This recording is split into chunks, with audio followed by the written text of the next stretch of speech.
Hello la famille, j'espère que vous allez bien. Alors aujourd'hui, première petite review d'un livre sur ma chaîne. Et ce livre, ça va être le livre coécrit par Christophe Bonnefond et Will Janssen, à savoir Les secrets de la prise de muscle. Bon, comme je vous l'ai dit, c'est la première fois que je fais ce type de vidéo, donc vous voyez un petit peu en freestyle. Donc déjà, je vais vous montrer à quoi ressemble le bouquin. Voilà, donc c'est ça. Donc voilà, il n'est pas très épais, tant mieux. Moi qui n'aime pas spécialement lire des pavés, donc ça m'a bien arrangé, je l'ai lu assez rapidement. Donc déjà d'aspect, c'est un livre qui m'a l'air sympathique, plutôt simple. Il y a quoi? Il y a en tout 168 pages. Donc c'est pas, vous voyez, c'est pas un pavé, c'est pas un truc il faut 15 jours pour le lire. Hein. Moi il m'a fallu une journée pour lire. Bon, une journée pour lire la partie qui m'intéressait. Parce qu'en fait, ce livre est composé surtout de deux parties, on va le voir juste après. Donc il y a une partie théorie, explication, et une autre partie recettes, avec en bonus à la fin les plats que l'on peut choisir dans les différents types de restaurants selon le type de restaurant où on va justement, donc que ce soit chez le chinois, italien, etc. On verra ça un peu plus détaillé dans la review. Avant de commencer, je vous annonce qu'il y aura une petite surprise en fin de vidéo, alors restez bien jusqu'à la fin, c'est super important et vous verrez, vous serez content. Bon, allez, on passe maintenant à la review du bouquin. Je vais vous expliquer un petit peu les différentes parties du bouquin, sans trop rentrer dans les détails et sans faire une vidéo de 40 minutes. Hein. Donc voilà, nous voici installés pour cette petite review détaillée, ou presque, des secrets de la prise de muscle. Donc voilà, je vous montre la couverture, donc avec la quatrième de couve. Donc, alors, donc les deux co-auteurs, hein, Will Janssen et Christophe Bonnefond, pas besoin de vous les présenter, je pense que vous les connaissez déjà assez pas mal maintenant. Donc le sommaire. Donc intro, partie 1. Alors comment fonctionne l'hypertrophie musculaire? Donc le muscle, priorité pour la santé, le muscle au niveau santé et prévention de l'obésité, muscle et autonomie. Ensuite, comment prendre du muscle?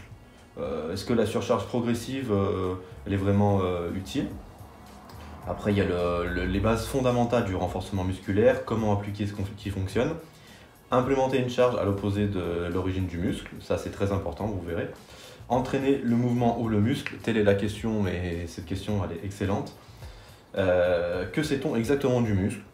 Voilà. Après on a une modélisation du système musculaire. Ensuite, deuxième partie, mise en pratique de l'entraînement. Donc sélection des exercices et spécificités. Donc là c'est vraiment franchement super riche en contenu, super intéressant. Ça en vaut vraiment la peine. Après, gestion de la fatigue d'entraînement, est-ce qu'il faut faire du deload, quand il faut faire du deload. Alimentation, aspect quantitatif et qualitatif. Nutrition en pratique, d'un surplus calorique à l'opulence énergétique. Ensuite, bon, on passe vraiment à la deuxième partie, comment dire. Là, on parle moins théorie, moins entraînement, on parle plutôt de diète, de bouffe. Donc, exemple de diète, les recettes salées, sucrées. Et enfin, dernière partie, restaurant, quel plat choisir lors d'une prise de masse. Donc français, italien, japonais, chinois, thaï, indien, fast-food, maghreb, libanais, mexicain. Et ensuite, on a quelques plats sucrés, bibliographie, et puis voilà, c'est terminé. Comme je vous avais dit, il y a très peu de pages au final à lire, et ça se lit relativement assez vite. Introduction, donc on passe un peu, hein. On résume les principes d'hypertrophie musculaire. Donc on a une jolie photo d'une belle athlète. Donc ensuite, muscle, une priorité pour la santé, donc on nous explique pas mal de choses. Après on parle aussi du poids absolu, le poids de corps, hein. Muscle et prévention de l'obésité, pas mal de choses intéressantes à savoir. Toujours des petites notes physiologiques, bon c'est un petit peu plus complexe que le reste du livre, mais bon c'est toujours des petits plus, à prendre. Alors après on a comment prendre du muscle, et ça cette question, c'est la question que beaucoup de monde se pose. Donc surcharger progressivement le muscle, la fameuse surcharge progressive. On nous explique comment effectuer cette surcharge progressive. On parle d'abord du volume, avec des références à des gens, à des chercheurs dans le domaine assez connus, comme Brad Schoenfeld, hein, qui avait écrit son livre Hypertrophie, James Krieger, Mike Israetel, je connais un petit peu moins. Après on voit que quantifier le volume d'entraînement peut s'avérer assez compliqué, et donc voilà, encore une fois je ne vais pas vous faire le détail, hein, on n'est pas là pour ça, mais on explique pourquoi. Après, on nous parle de choses super intéressantes comme les répétitions en réserve. Est-ce qu'il faut aller à l'échec ou pas? Là aussi, on a les réponses à cette question. Petit paragraphe sur la direction de la résistance. Là aussi, vous allez comprendre que c'est quelque chose de fondamental pour choisir ces exercices, pour choisir les bons exercices, les exercices qui fonctionnent, qui sont réellement efficaces. Pas ceux pour frimer, pas ceux qu'on monte sur Instagram. Donc, on nous dit que le muscle tire en direction de son origine. Ça, vous pouvez le surligner en gras, en italique, en tout ce que vous voulez. On commence à avoir des petits dessins. Les dessins sont sympas, hein. Franchement, ils sont relativement simples, mais super bien faits. Et là, on nous dit qu'il faut implémenter une charge à l'opposé de l'origine du muscle. Donc là, on a un superbe exemple avec du curl pupitre unilatéral en prise marteau. Donc là on voit qu'on est pas mal. Donc on voit que le sens des fibres, donc voilà, ça se passe comme ça. Je sais pas si vous voyez bien, j'espère qu'on verra bien. Et du coup, la tension exercée par la charge, elle vient d'ici. Donc cet exercice est pas mal. On nous explique un peu pareil pour les pectoraux, pour le dos. Là, ça change un peu. On parle des autres mécanismes que la tension mécanique. On parle notamment du fameux stress métabolique. Et là, la question qu'on avait vue dans le sommaire, non, super intéressante. Entraîner le mouvement ou le muscle? Telle est la question. Est-ce que vous préférez devenir super compétent sur un mouvement, super fort, ou est-ce que vous préférez avoir des gros muscles? Donc c'est la question qu'il faut vous poser. Et évidemment, on y répond un petit peu dans ce livre. On voit qui a raison, le camp du muscle ou le camp du mouvement. Principe de spécificité, c'est vous d'abord. Voilà, un programme doit être personnalisé, ça on cesse de le clamer haut et fort. Donc voilà, après maintenant une petite partie théorique sur ce qu'on sait exactement du muscle, avec la modélisation du système musculaire.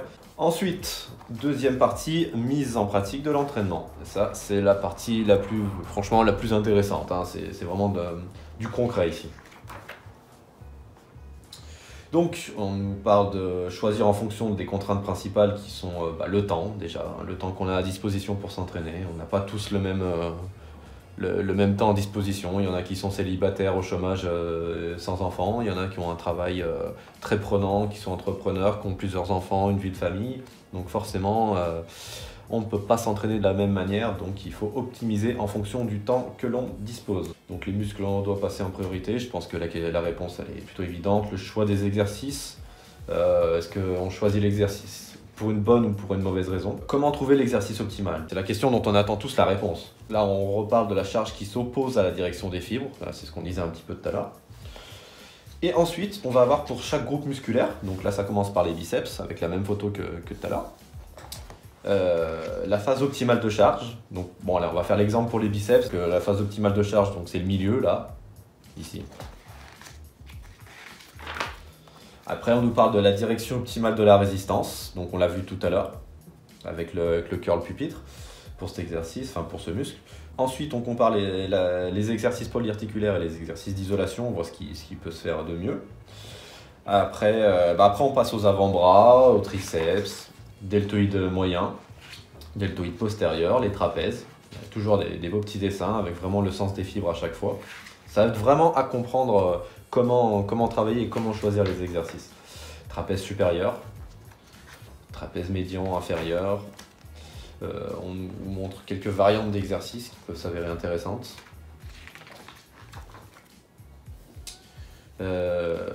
Donc juste, je reviens sur cet exercice. Donc celui-ci, je l'ai pas vraiment testé, le landmine row divergent, mais celui-là, le row over 9000, il l'appelle comme ça, en convergent. J'ai pas spécialement accroché avec le mouvement. En soi, le mouvement, la trajectoire est vraiment top, sauf que on est parfois limité par la charge que l'on met. Donc là, il y a un petit poids, ça a l'air d'être un poids de 5, voire même de 10. Donc quand tu charges une barre, comme j'ai essayé l'autre fois, avec plusieurs disques de 10 kg qui sont plus larges, au final, tu arrives à avoir une amplitude plutôt limitée, puisque ça gêne au niveau du torse. Donc voilà, on nous montre des exercices qu'on ne voit pas forcément couramment dans les salles. Grand dorsal, les abdos, grand droit, abdominaux obliques, hein, parce qu'il faut bien différencier les deux. Les pectoraux, hein, évidemment. Donc on s'y attarde un petit peu plus longuement sur les pectoraux, avec toujours ces flèches en direction des fibres. Fessiers, ischio-jambier, mollets, quadriceps, tout y passe. Donc avec des exercices toujours inhabituels, hein. Le serratus antérieur. Ensuite, voilà, donc c'est fini pour les exercices, enfin pas pour les exercices, pour les groupes musculaires plutôt.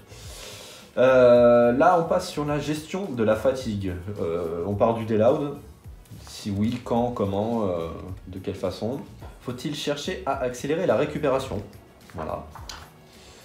On lui parle aussi de l'influence du mode de vie.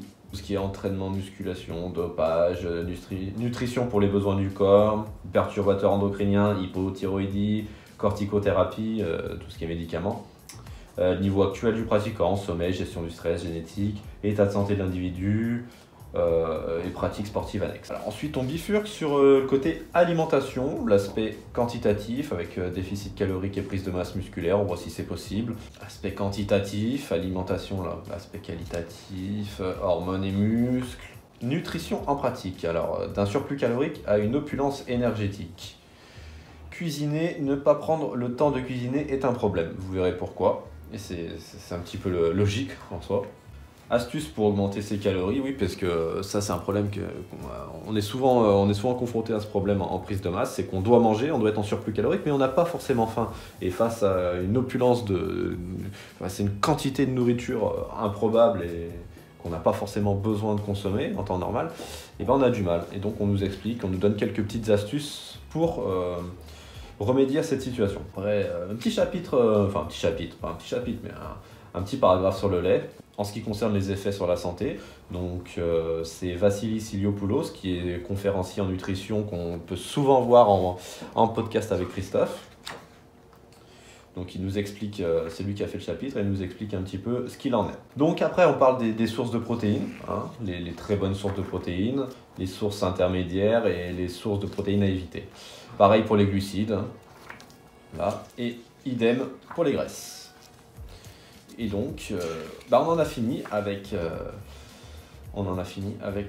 la partie entraînement, théorie de l'entraînement et muscles. Et on passe à la troisième partie de ce bouquin, les exemples de diète. Donc là, ça va être un peu plus rapide, on va vraiment survoler le truc. On a des exemples de diète, hein, pour 2600 calories, 3200 calories, kilocalories, pardon, hein, 2900 kilocalories. Des recettes salées.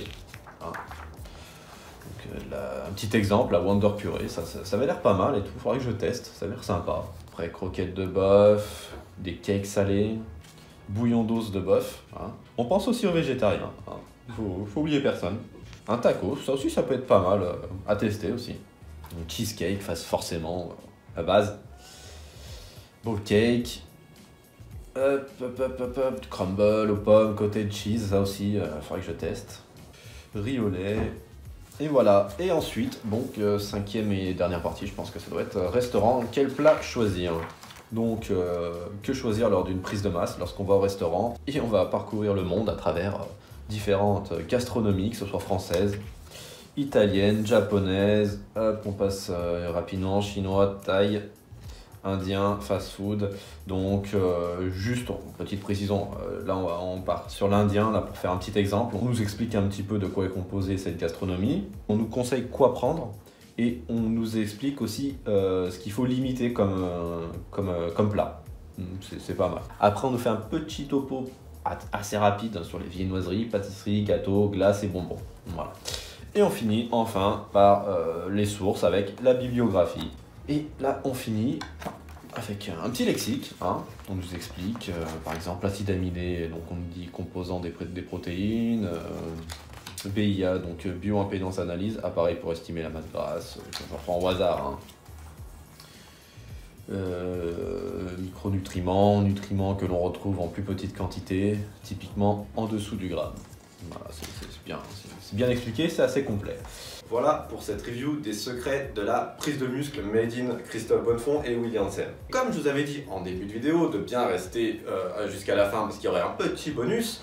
Donc venons-en au fait. Donc je me suis mis d'accord avec Christophe pour vous faire un petit concours pour gagner tout simplement un exemplaire de ce bouquin.